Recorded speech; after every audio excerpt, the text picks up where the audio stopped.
Welcome back to What's Hot and What's Not in CRE, your daily pulse on commercial real estate in America.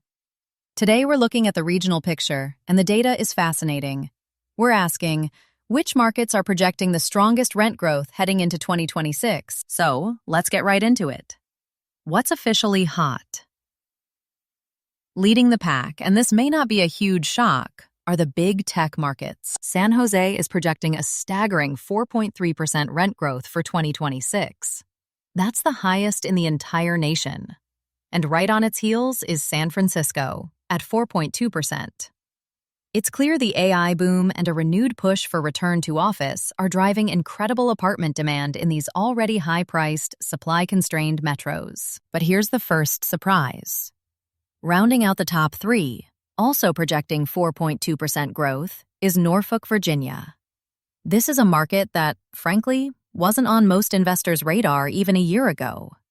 Definitely one to watch. Meanwhile, South Florida is still proving its resilience. Miami is projecting a very strong 3.8% growth, with Fort Lauderdale close behind at 3.5%.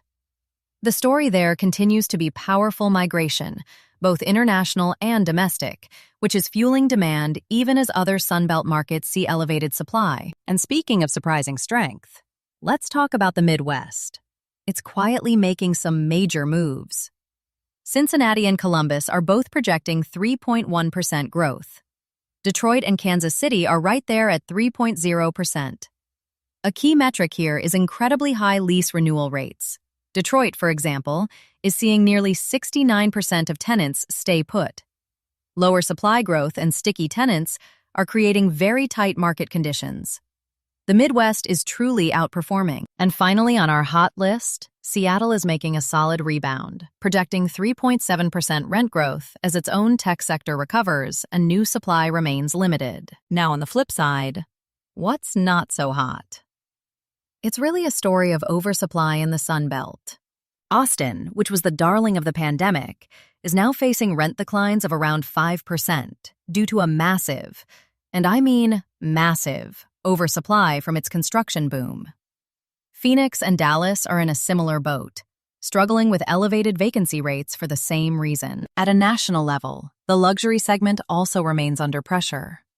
Vacancy rates in those top-tier Class A buildings are still stubbornly above 10% nationwide. All that new construction at the highest price point is simply taking a long time to stabilize and lease up. This all points to a very uneven recovery. Markets that were recently on fire, like Orlando and Nashville, are now moderating as a wave of new supply finally hits the market.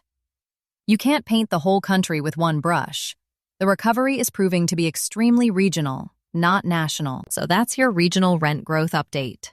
The big takeaway? The tech markets and the Midwest are heating up, while many of the oversupplied Sunbelt metros are finally cooling off. Thanks for tuning in. See you tomorrow.